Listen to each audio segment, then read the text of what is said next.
Você já sentiu aquele frio na barriga só de abrir o aplicativo do banco? Ou aquele pensamento automático, quase violento que diz, está tudo fora de controle? Mas, e se o problema não for o dinheiro em si, e sim a forma como nos relacionamos com ele? Paz com o dinheiro não é sobre ter muito, nem sobre renunciar a tudo. É sobre escolher onde colocar sua energia, sua atenção, sua capacidade de resposta.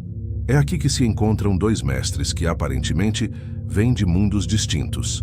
Sadhguru, um místico indiano do século XXI, e Epicteto, um escravo romano que se tornou um dos maiores pensadores estoicos da antiguidade. Ambos dizem a mesma coisa, mas cada um com uma chave diferente. Sadhguru fala de responsabilidade consciente. Epicteto fala de controle interior, duas faces de uma mesma moeda, a paz de quem sabe o que pode e o que não pode controlar. Neste vídeo, vamos atravessar essa ponte entre o Oriente e o Ocidente, entre misticismo e razão, entre fé e filosofia, e até o final, você vai sair com uma visão mais clara sobre seu dinheiro, mas, principalmente, sobre sua mente. A pergunta que te convido a carregar até o fim é simples e radical. Se eu mudar o modo de olhar, muda o que eu vejo.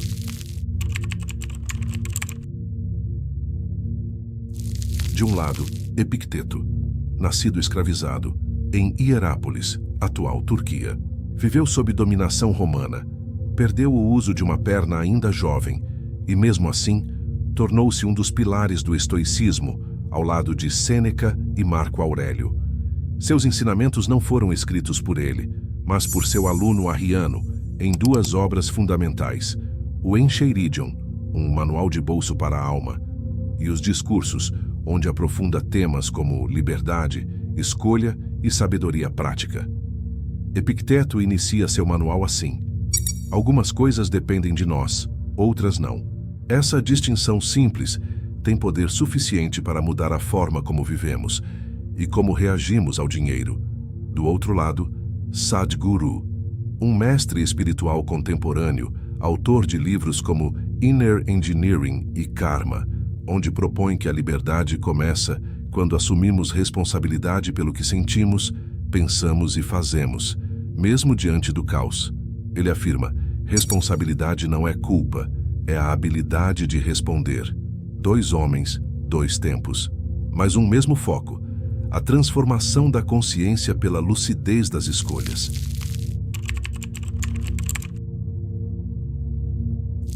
Epicteto começa seu Encheiridion com uma distinção que parece simples, mas que na prática é uma revolução. Algumas coisas dependem de nós, outras não. Essa frase é uma bússola, e a maioria de nós vive perdido porque insiste em remar em mar aberto sem saber onde está o leme. Para Epicteto, o que depende de nós são nossos desejos, impulsos, julgamentos, pensamentos e ações. O que não depende: as ações dos outros, o resultado das coisas, o tempo, a economia, a opinião pública, o saldo bancário. Ou seja, não é o valor da moeda que está no seu controle. É como você reage ao valor da moeda. Pense naquela vez em que o orçamento apertou e você perdeu horas, talvez dias, alimentando um roteiro interno de medo, desamparo ou raiva. Mas nada daquilo era fato. E sim, juízo. Epicteto nos alerta: não são as coisas que nos perturbam, mas os juízos que fazemos sobre as coisas. E aqui nasce uma pergunta profunda: que interpretação minha produz o sintoma que estou sentindo agora? No campo da psicologia, isso ecoa o que chamamos de crenças nucleares, padrões automáticos que criamos sobre segurança, valor, controle, e que muitas vezes colapsam diante da realidade. A proposta estoica é treinar o discernimento, olhar para cada situação e perguntar: isso depende de mim? Se sim, haja. Se não, solta. Essa distinção não elimina a dor, mas retira o veneno da ansiedade crônica. Ela nos convida a sair do teatro da reação e entrar na engenharia do que é possível. Se Epicteto nos entrega o mapa do que está ou não sob nosso controle, Sadhguru nos convida a olhar para o como habitamos esse território. Porque uma coisa é saber o que me cabe. Outra, bem diferente, é qualificar a resposta que eu ofereço ao mundo.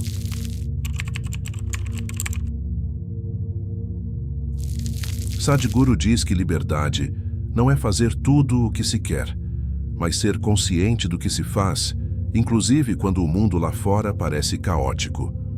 No livro Inner Engineering, ele afirma: responsabilidade não é sobre culpa, é sobre ter a habilidade de responder da melhor forma possível, aqui e agora.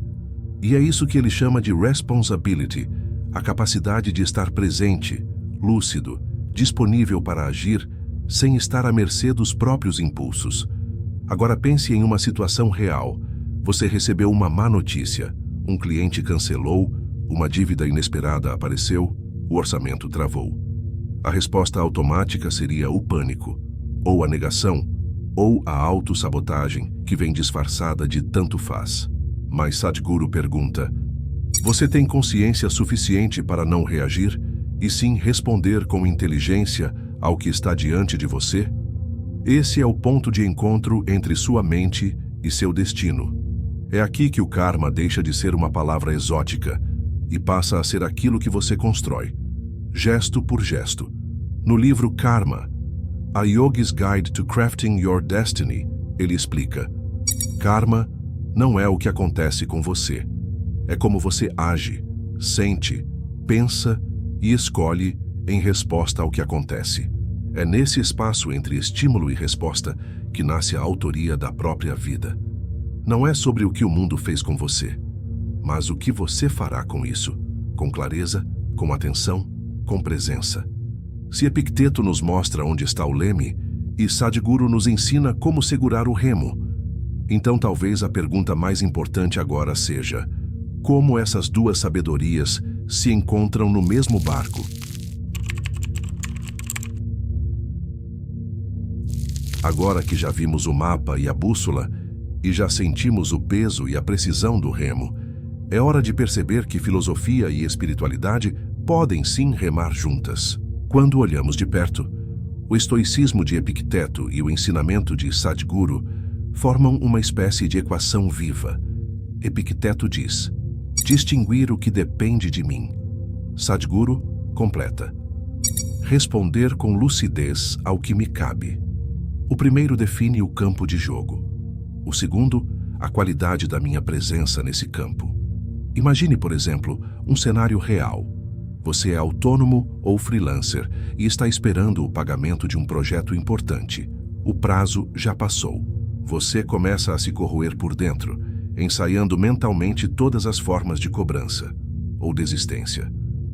O que Epicteto diria? O prazo do outro não está sob seu controle. O que está sob seu controle é a forma como você escolhe agir agora. E Sadhguru, a maneira como você responde a esse atraso molda o seu karma. Ou você amplia o problema, ou dissolve parte dele com a sua clareza. Quando essas duas vozes se encontram, algo muda.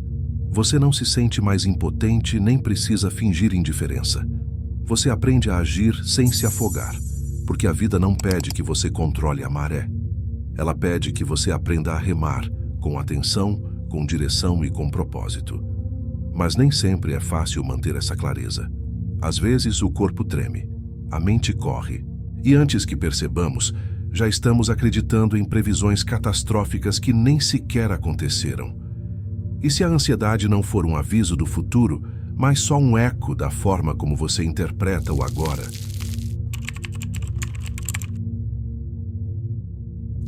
A ansiedade parece uma espécie de radar. Ela tenta prever o que vem pela frente, mas na maioria das vezes ela só projeta ecos do que já foi vivido. Epicteto ensina que não são os eventos em si que nos perturbam, mas os juízos que fazemos sobre eles. Sadhguru diria que a mente humana, quando desgovernada, é como uma máquina de criar sofrimento a partir do invisível. Agora pense, quantas vezes você abriu o aplicativo do banco e sentiu um peso no estômago, mesmo sem nenhuma nova despesa? Quantas vezes você projetou uma falência que nunca aconteceu? Quantas vezes você preencheu o silêncio do futuro com o grito do medo.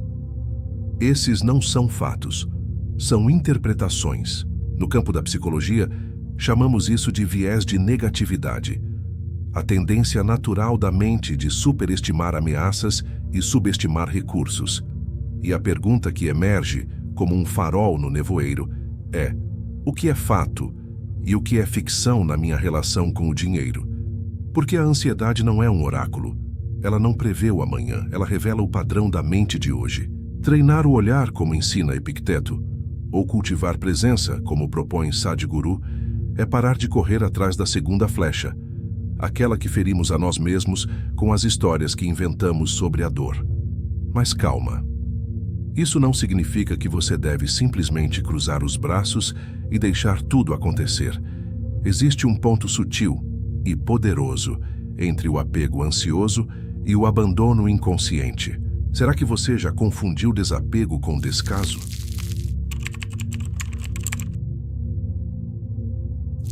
Se o apego nos envenena com a ansiedade, o descaso nos paralisa com a ilusão de que nada importa. Mas entre os dois extremos existe uma virtude esquecida, o desapego inteligente. Epicteto dizia que a riqueza, a saúde, a reputação são indiferentes preferíveis, ou seja, não são ruins, mas também não devem ser confundidas com a essência do bem. Você pode buscá-las, pode apreciá-las, mas não pode se definir por elas. Sadhguru, por outro lado, nos alerta: quando você se identifica com o que tem, qualquer mudança externa será sentida como uma ameaça interna. E aí nos agarramos, nos defendemos, nos perdemos. Quantas vezes você viu alguém que ganhou dinheiro e se perdeu na pressa de mantê-lo? Ou alguém que faliu e perdeu a si mesmo junto com a conta bancária? O desapego inteligente não é frieza, é consciência. É saber que o dinheiro não é você, mas uma ferramenta momentânea nas suas mãos. No plano emocional e espiritual, isso é libertador. Na prática cotidiana é funcional, porque quem se apega demais ao dinheiro tem medo de investir, de arriscar, de doar. E quem despreza o dinheiro geralmente está só escondendo sua raiva por não tê-lo. Desapegar é usar, não idolatrar. É cuidar sem se curvar. Mas o desapego verdadeiro só floresce quando você cuida do que te cabe. E isso nos leva a um campo silencioso, muitas vezes subestimado: o poder da repetição, o foco como disciplina, e a rotina, não como prisão, mas como forma de arte.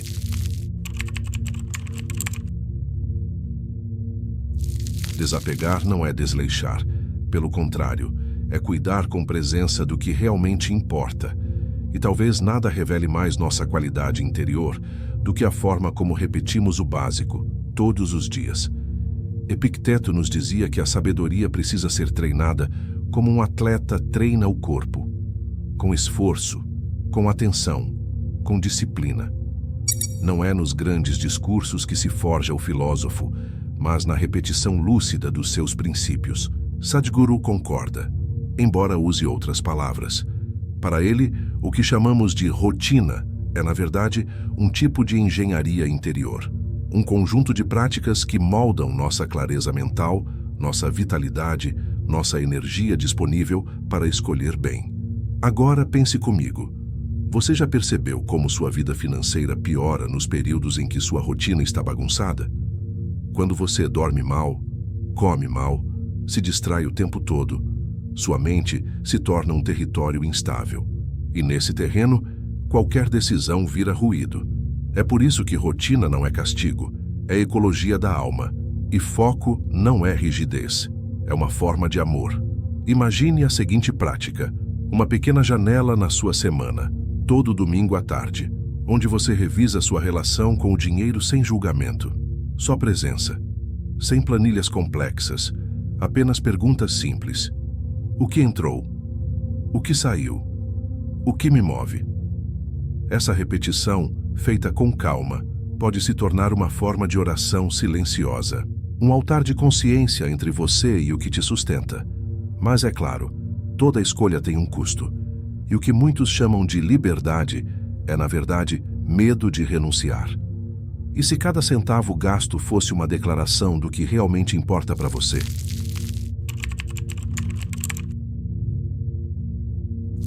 Você já parou para pensar que todo sim carrega um não silencioso? Toda escolha, mesmo a mais simples, é uma forma de renúncia. E quando falamos de dinheiro, essa verdade fica ainda mais aguda. Epicteto nos lembra que liberdade verdadeira não é fazer tudo o que se quer, mas saber escolher o que é essencial à alma. Se você quer ser livre, aprenda a se limitar. Sadhguru, por sua vez, fala da importância de canalizar sua energia. Aonde vai sua atenção, vai sua vida. No fundo, toda decisão financeira é espiritual, porque ela revela onde você acredita que está o valor. Você já se pegou comprando algo só para se sentir vivo? Ou dizendo sim a um gasto, enquanto por dentro você dizia não a um plano maior? O problema não é gastar, é não saber por quê. No silêncio entre o impulso e o cartão, há uma pergunta poderosa. Esse desejo está a serviço de qual prioridade? Às vezes, você não precisa de mais disciplina, você precisa de mais sentido, porque não é o preço da coisa que importa, é o preço de não escolher com clareza. Mas o dinheiro também carrega outra dimensão, mais invisível, mais delicada, uma que toca nosso vínculo com o outro, com o bem, com Deus. O que o dinheiro diz sobre a nossa ética, a nossa fé e os nossos afetos?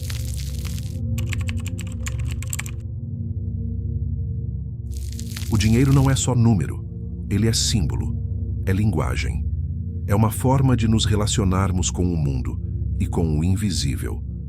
Nas tradições espirituais, o dinheiro sempre foi ambíguo. Um dom, uma prova, um perigo, uma bênção. Jesus não condenava o dinheiro em si, mas alertava: onde estiver o teu tesouro, ali também estará o teu coração. Epicteto, com sua sobriedade estoica, dizia: a riqueza é útil, mas não confiável, porque ela depende de coisas que não dependem de nós.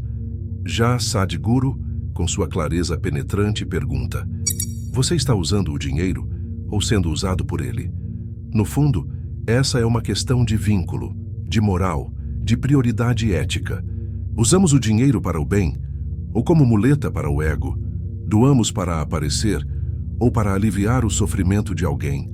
Nos submetemos a ambientes e pessoas que nos corroem em nome de um salário? Ou cultivamos formas mais humanas, justas e conscientes de prosperar?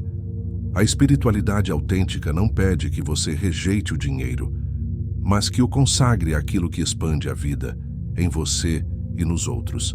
E agora, depois de tantos caminhos, conceitos e cruzamentos, talvez reste apenas o essencial, a metáfora que nos guia e as perguntas que nos atravessam.